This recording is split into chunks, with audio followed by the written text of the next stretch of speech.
Let me ask you something. How did you end up here?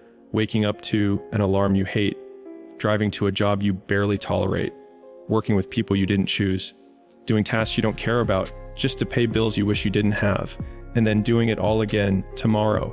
You didn't fall into this. You built it. You followed the rules. You did what they said. You checked the boxes. And what did it get you? A cage. Not one made of bars. One made of paychecks and fear. And here's the worst part. You locked the door yourself. Now I'm not here to shame you. I'm here to wake you up. Because once you see it, you can never unsee it. And once you take responsibility, you can break out. I'm going to walk you through 6 reasons why your 9-to-5 is a trap you built and how to start tearing it down. You traded control for comfort. Sounds harmless, right? Sounds like something responsible people do. Play it safe. Get the steady paycheck. Make sure the bills are paid. But here's the truth most people never stop to face. Comfort is the slowest form of death. It doesn't hit you all at once. It numbs you over time. It dulls your ambition, quiets your voice, and convinces you that your dreams are optional. Think about your mornings. Not the ones you imagine, but the ones you actually live. You wake up to an alarm you didn't choose, at a time that someone else set, to go to a place you wouldn't be if you weren't being paid. You sit in traffic, surrounded by people doing the exact same thing, all with the same glazed over look of quiet desperation. Your body goes through the motions, but your mind is somewhere else, or worse, nowhere at all. Comfort told you that this is the way life works. It whispered that stability is success. And at first, it felt good. The paycheck came in, rent got paid, food was on the table. No drama, no risk. But slowly, quietly, it started taking more than it gave. The fire you had when you were younger, the ideas, the hunger, the courage, it started to fade. And you told yourself you were just growing up, being realistic, being responsible. But were you? Look back at the younger version of you, the one who wanted more, the one who had wild, ridiculous goals, the one who didn't care about failing because failing meant you were trying. Now look at the version of you today. What happened? Comfort happened. The steady job happened. I'll do it next year. Mindset happened. It's not that you're not capable. It's not that you don't have potential. It's that you traded control for comfort, and comfort has a cost most people don't count. Your freedom, your schedule isn't yours. Your time isn't yours. Your energy gets drained building something you don't own for someone who probably doesn't even know your name. And maybe the paycheck shows up every 2 weeks like clockwork. But what else is showing up with it? Stress, fatigue, regret, that quiet voice in your head that keeps asking, is this it? Think about it. When was the last time you felt alive? Not entertained, not distracted, alive. When was the last time you were scared because something mattered so much you couldn't sleep? When was the last time you had a real win that you earned for yourself? Not because your manager approved it, not because it was on your to-do list, but because you chased something and caught it. You traded that for comfort. But comfort is a scam. It promises peace, but it delivers boredom. It promises safety, but it delivers stagnation. It promises happiness, but it delivers numbness. And most people won't see it until it's too late. They'll spend 40 years in a cubicle, retire with a cheap watch, and look back wondering what they could have done if they'd just taken back control. Daily life will try to convince you to stay small, to stay safe, to stay comfortable. People will tell you to be grateful for what you have, as if wanting more is selfish. But you know what's selfish? Wasting your potential, playing it safe when you were born to build, living someone else's version of success while your real dreams rot in the back of your mind. Comfort doesn't care about your goals. It only cares about keeping you in place. And it's good at it. So good, you might not even realize you're stuck. Until one day, you wake up and realize the life you wanted isn't coming because you never built it. You just waited for it to arrive. You were sold a dream that isn't yours. From the moment you could walk and talk, they handed you a script. Go to school, get good grades, follow the rules, pick a realistic career. Don't question it. Don't ask too many whys. Just stay in line. And if you do it right, if you tick every box and keep your head down, you'll make it. You'll be successful. You'll be happy. But here's the truth that most people choke on. What they call success was never designed with you in mind. They gave you the blueprint to a life you didn't ask for, and you followed it because that's what everyone else was doing. Your parents believed in it. Your teachers preached it. Society wrapped it in gold and called it the right path. So you walked it. You buried your instincts. You ignored your curiosity. You told your inner voice to shut up, and now here you are, living a life you didn't consciously choose. You sit at a desk in a job you never dreamed about, doing work that doesn't light you up, for a company you don't care about, with people who don't really know you. You go home drained. You scroll your phone to numb the noise. You tell yourself it's just temporary. You remind yourself to be grateful. And somewhere in the back of your mind, a quiet voice is still asking, is this really what I wanted? But you don't answer. You silence it with more routine, more responsibility, more distractions. You keep feeding energy into a system that isn't feeding you back. You play along because that's what adults do, right? They sacrifice, they compromise, they kill their dreams in the name of being practical. But here's the hard truth. Practical is often just another word for scared. Think back, before the job titles, before the bills, before you learned how to act normal. Who were you? What did you want? Maybe you wanted to travel the world. Maybe you wanted to create something with your hands. Maybe you wanted to build your own business. Maybe you didn't even know what it was yet. You just knew it wasn't this. But that dream was inconvenient. It didn't fit the mold. It made people uncomfortable. So you buried it, and you bought into someone else's definition of success. The house, the car, the weekends, the safe paycheck. You started measuring your life in promotions, not progress, in status, not freedom, in comfort, not purpose. And every time you ticked a box, you felt a little emptier, because deep down, your soul knew you were building a life that didn't belong to you. Look around. How many people do you see walking through life like ghosts? They look alive, they smile at meetings, they laugh at jokes, they post happy pictures, but you can see it in their eyes. They've settled. Not because they're incapable, but because they stopped asking the question, what do I really want? Everywhere you go, the machine keeps repeating the lie. This is success. This is happiness. This is the dream. But what if it isn't? What if the dream isn't to get to the top of the ladder, but to realize you've been climbing the wrong wall?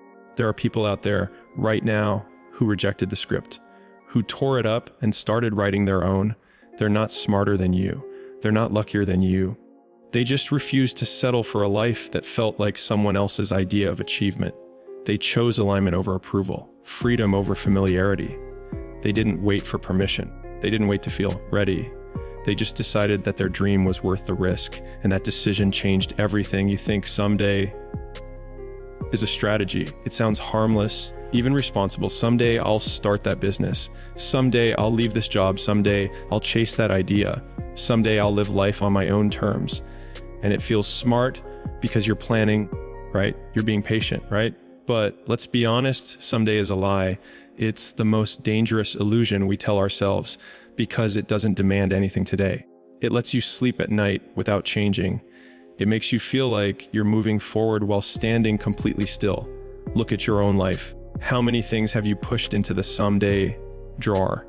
Maybe it was that idea you had 5 years ago. Maybe it was the online store you were supposed to launch. Maybe it was the move you were planning to make. Maybe it was just taking time to build something for you instead of everyone else. But life happened, didn't? The job got busy. The bills kept coming. You told yourself next month, next year, after the holidays, when things slow down, but they never do. You've convinced yourself you're being smart, that waiting is strategic, that preparation is progress. But preparation without execution is just procrastination in disguise. And the truth is, most people aren't planning. They're avoiding. They're scared. Scared of failing. Scared of judgment. Scared of uncertainty. So they hide behind, not yet. They tell themselves the timing isn't right, as if life is going to one day roll out a red carpet and say, no is your moment in life. It doesn't work like that. There is no perfect time. There is no clean break. There's only now. And the longer you wait, the heavier your dream gets. What felt exciting 5 years ago now feels like pressure. Now you question if it's too late, if you missed your shot. But here's the thing, it's not too late. You're just stuck in a cycle of hesitation. You're trying to play chess with the future, calculating every move before making the first one. And while you do that, time keeps moving. The clock doesn't pause just because you're overthinking. You tell yourself you'll start once you're more confident, once you have more money, once you have more time. But confidence doesn't come before the action. It comes from the action. Nobody feels ready when they begin. They feel afraid, unsure, even stupid, but they do it anyway. And that's how they win, because action creates momentum, and momentum makes the fear irrelevant. Think about the people you admire, the ones who broke out, who built something, who changed their lives. Do you think they weren't scared? Do you think they waited until the stars aligned? No, they moved while they were scared. They moved while they were broke. They moved while people laughed at them. And that movement separated them from everyone else stuck in the someday mindset. Every day you wait, you're reinforcing the habit of waiting. You're teaching your brain that delay is safer than progress, and slowly that becomes who you are. Not because you chose it, but because you never challenged it. And one day, you'll look back and realize that all your dreams lived in the future tense. They never made it into reality because you kept giving them tomorrow's energy. People don't lose because they tried and failed. They lose because they never started. They were waiting for the risk to disappear. But the risk never goes away. And that's the beauty of it. Because when you move in spite of the risk, you grow. You become someone new, someone who doesn't beg for someday, someone who builds today. You confuse being busy with being productive. And on the surface, it doesn't seem like a problem. Because you're always doing something. Your calendar's full. Your to-do list never ends. Your inbox is a war zone, and that makes you feel like you're moving forward.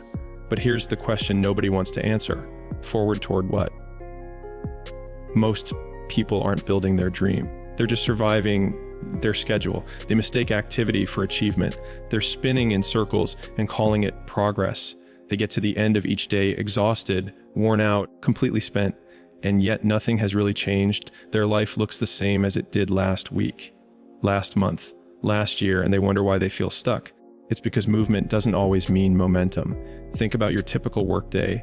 You wake up, maybe hit snooze a couple times, rush through breakfast, maybe not even eat. You check your phone before you even brush your teeth. You're already replying to emails, putting out fires, solving problems that aren't even yours. By the time you sit at your desk, you're already mentally drained. Then you spend 8, maybe 9 hours bouncing between tasks, meetings, calls, messages, constantly switching, constantly reacting. You barely have time to think. But you stay busy. You stay in motion. And that gives you a false sense of importance. You convince yourself you're productive because you're tired. But tired doesn't equal impact. Being drained doesn't mean you did something meaningful. If effort doesn't move you closer to your vision, then you're not being productive. You're just occupied. And that's exactly what the system wants. Because if you're always occupied, you never question it. You never have the space to ask the deeper questions. What am I building? Who is this helping? Where is this taking me? There's a reason most people stay stuck in the same cycle year after year. It's not because they're lazy. It's because they're busy doing the wrong things. They're climbing a ladder that's leaning on the wrong wall. They're investing time, energy, and focus into someone else's dream, thinking that maybe, just maybe, one day they'll get a promotion, a raise, a little more vacation time. But what they never get is ownership. They never get freedom. They just get better at staying busy. Look around. The most burnt out people are usually the ones who are killing it at their job. They're the top performers. They're the ones who say yes to everything. They're the ones who stay late, answer emails on weekends, never stop grinding. And from the outside, it looks like success, but inside they're hollow, they're tired. They're asking, how long can I keep doing this? And they're scared to admit they don't know the answer. You have to start measuring your time and impact, not hours. Ask yourself, what did I actually create today? What problem did I solve that matters? What did I do today that moved me forward, not just the company I work for?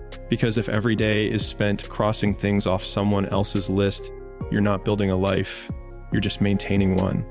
And here's the kicker. Most of the truly important things won't feel urgent. Building your brand, starting your business, writing that book, learning that new skill, those things don't come with alarms or deadlines. Nobody's going to chase you for them. But they're the only things that will actually change your life. And yet, they're the first things we push aside when the emails start coming in, when the meetings pop up, when the fake fires demand our attention. You've got to wake up and realize that business is the enemy of clarity. It keeps your hands full so your mind stays empty. It keeps you tired so you never question the game you're playing. But when you finally stop, when you finally pause and breathe and ask, why am I doing all this? That's when the truth starts to hit, and it hits hard. You've accepted a ceiling someone else built. And what's worse, you've made it feel like home, like it's supposed to be there. like you should be grateful for it. But have you ever really stopped to ask yourself, who put this ceiling here? Who decided how far you could go? Who told you this was the limit? You weren't born with a cap? You weren't born thinking, this is as much money as I'm allowed to make, or this is the level I'm allowed to reach. No kid dreams of being average. No child runs around saying, I hope I get a mid-level desk job and stay there for 30 years. We're taught that. Slowly, subtly, over time, you enter a job and they give you a title, they give you a desk, they give you a salary, and they make it sound like it's something you earned. Like it's a badge of honor. But what they're really doing is handing you boundaries, invisible lines you're not supposed to cross, a script you're not supposed to rewrite. They say, here's your role, stay in it. Here's your salary range, stay within it. Here's your ladder. Climb it slowly, one step at a time, and maybe, if you're lucky, we'll let you move up. And people do it. They play along. They grind year after year, chasing titles that don't mean anything, bonuses that barely change their life, praise from bosses who will replace them in a heartbeat, all while convincing themselves that this is progress. But deep down, something starts to feel off. Because no matter how high you climb in someone else's structure, it's still their structure. You can be the best piece on the chessboard, but someone else is still playing the game. And maybe that realization scares you, because if you admit it, then you have to take responsibility for what comes next. And most people would rather stay comfortable in their ceiling than face the fear of what's beyond it. Daily life doesn't help either. It rewards obedience. It praises those who stay in line, the ones who don't ask for more, the ones who wait patiently. But waiting doesn't make you free, it just makes you quiet. And eventually, you start convincing yourself that the ceiling is normal, that everyone deals with it, that maybe you're being greedy for wanting more. But you're not being greedy, you're being honest. Honest with the voice inside you that still remembers what you were capable of before you traded it for safety. Look around your workplace. Think about the people who've been there longer than you. Some of them are brilliant, smart, skilled, but they stopped climbing, not because they hit their limit, but because they accepted someone else's version of enough. They started measuring their worth by the pay grade they were slotted into, the feedback they got in quarterly reviews, the budget their manager signed off on. But here's the truth, they're not out of potential, they're out of permission, and that's what the system does so well. It makes you believe that if no one promotes you, you can't grow, but growth doesn't need approval. You don't need to be promoted to build. You don't need a manager's signature to start something. You don't need a raise to increase your value. You just need to stop waiting. Stop waiting for someone else to remove the ceiling. Rip it off yourself. Because ceilings are not real. They're mental. They're emotional. They're built from years of accepting what you were told. But you don't have to keep living under them.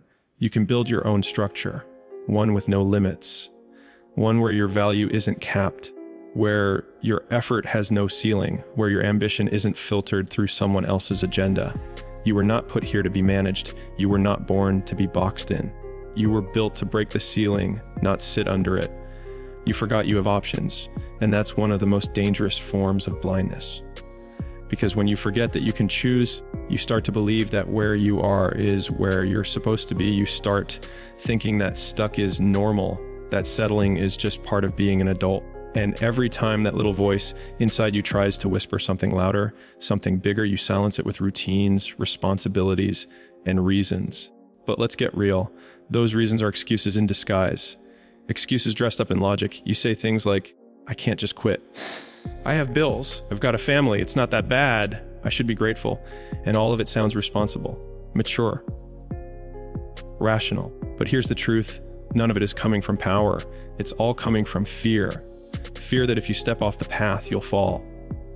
Fear that if you try something else, you'll fail. Fear that if you walk away, you'll disappoint someone. So instead you stay, not because you want to, not because you believe in what you're doing, but because it's familiar, because it's predictable. Because the devil you know feels safer than the freedom you don't. And that's how most people live, on autopilot, following a script they didn't write, doing things they don't love in places they don't thrive, all while convincing themselves that it's the only way. But you weren't born to live a one-option life. You weren't designed to be a background character in your own story. You were built to evolve, to adapt, to create. And Yet somewhere along the way you forgot. You stopped dreaming. You stopped imagining. You let the world convince you that dreaming is for kids and practicality is for grown-ups.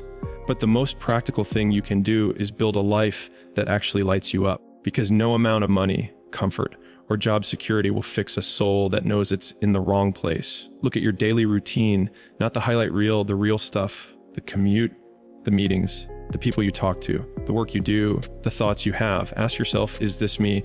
Is this who I want to be? Or is this just who I've become because I forgot I had a choice? You don't have to blow everything up overnight, but you have to stop pretending that you're trapped, because you're not. You never were. You've just been conditioned to believe that the safest path is the only one, but safety can be a prison if it keeps you from becoming who you're meant to be. You can start small, a skill, a side project, a pivot, a conversation, a commitment, anything that reminds you that you're not stuck, you're just paused. People walk around like they've been sentenced to life in the same job, same city, same routine, as if they signed a contract they can't break. But that contract, it's invisible. It only exists in your head. You're free to leave the job, free to switch careers, free to move, free to create, free to reinvent. And every time you tell yourself, I can't, what you really mean is, I won't. Every time you say, I don't have a choice, what you're really saying is, I don't have the courage yet. But courage is built through action, through reminding yourself that you're not powerless, you're not too old, it's not too late, and you're not waiting for permission. The moment you remember you have options is the moment everything starts to shift, because choice is power, and the second you reclaim that power, the world starts to feel different, brighter, wider, open. And that's not an illusion, that's the truth you've been avoiding. They told you to play it safe. They told you to follow the rules. They told you to stay in your lane, stay humble, be patient, and wait your turn. But what they never told you is that while you're waiting, someone else is living your dream. Someone with the same fears, the same doubts, the same obstacles. The only difference, they stopped waiting. You weren't put on this earth just to pay bills and die. You weren't born to be a background character in someone else's movie. You weren't meant to shrink to fit into a box that makes other people comfortable.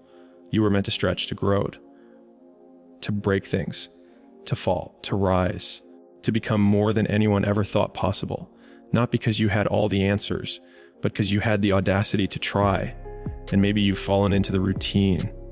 Maybe you forgot how to dream. Maybe you convinced yourself that this is as good as it gets. But deep down, there's still a spark, a whisper, a small voice that refuses to die. And that voice isn't asking for permission. It's screaming for a breakthrough.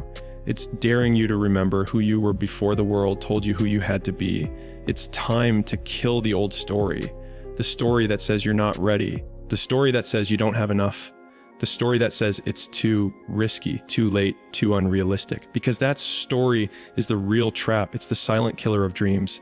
And the moment you stop believing it, the moment you rip it up and write a new one, that's the moment everything starts to change.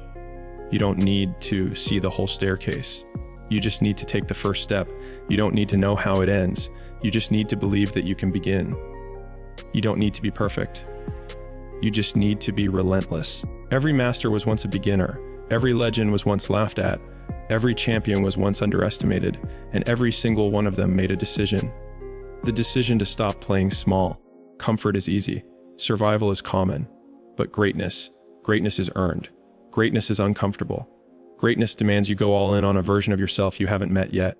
And the only way to meet that version is to leave behind the one who settled, the one who waited, the one who thought, maybe someday. Because someday is not a day on the calendar. Someday is a lie. You don't rise by chance. You rise by choice. You rise when you stop trading your purpose for a paycheck. You rise when you stop asking, what if it doesn't work?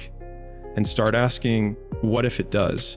You rise when you stop doubting your value and start doubling your effort. You rise when you realize that the life you want isn't found, it's built. And yes, it will be hard. It will be uncomfortable. People will doubt you. Some will walk away. Some will laugh. Some will stay silent while you change. But one day they will ask you how you did it. And you'll look them in the eye and say, I stopped waiting. I stopped asking. I stopped living someone else's dream. I remembered who I was. Because the world doesn't need more people who follow the script. It needs more people who set it on fire and write a better one. The ones who wake up, not to survive, but to lead, to serve, to build, to leave something behind that can't be ignored. You already know what to do. You've always known. The only thing left now is the choice. Do you stay in the cage you built? Or do you walk through the open door and claim the life that's been waiting on the other side of fear? As one great voice once said, you can't steal second base with your foot still on first. Burn the ships, write the new story. And when they ask you why you did it, tell them, because I was tired of watching my dream belong to someone else.